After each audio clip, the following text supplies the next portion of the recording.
Ako kasi, parang nung bata ako, part ako ng choir. Yes, choir. Wow. Oo, nagka-choir ako sa simbahan. Mukha lang po ako hindi Wow. mabait, pero nagka-choir po ako sa simbahan.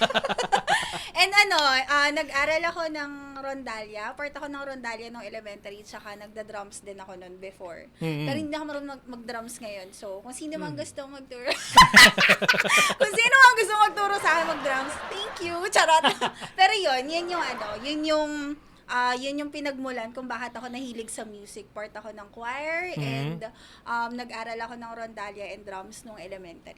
Ayun, kumbaga parang dating yung iba kasi mga Wow. girls medyo gusto nila yung mga minorette, majorette, mga ganun, 'di ba? Pero ikaw, doon ka talaga sa medyo brusco side, yung Oo, hindi ko alam, drums parang feeling ko talaga. dati talaga akong lalaki.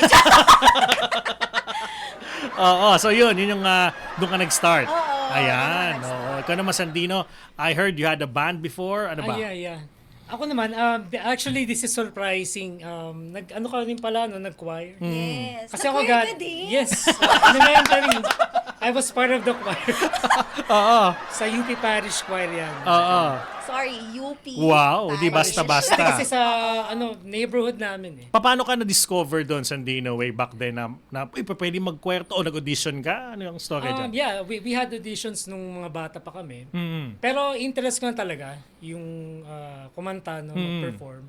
Tapos, growing up, hindi ko alam eh. I thank the universe for putting me to music. Talagang kusa lang siya lumabas sa akin eh, na nakikinig ako ng NU107, LA105.9. Wala na ngayon yun, wala na ngayon yun. No? Yung mga dating rock station. No? Mellow ngayon ang maganda. Of course, Oo, yeah. Billionario, 947. Okay. Manatiling nakatutok sa Abante, sundan kami sa aming mga social media accounts at huwag kalimutang mag-subscribe sa aming YouTube channel, DWAR Abante Radio, para sa mga eksklusibong balita. Ako po si Jigo Postolero.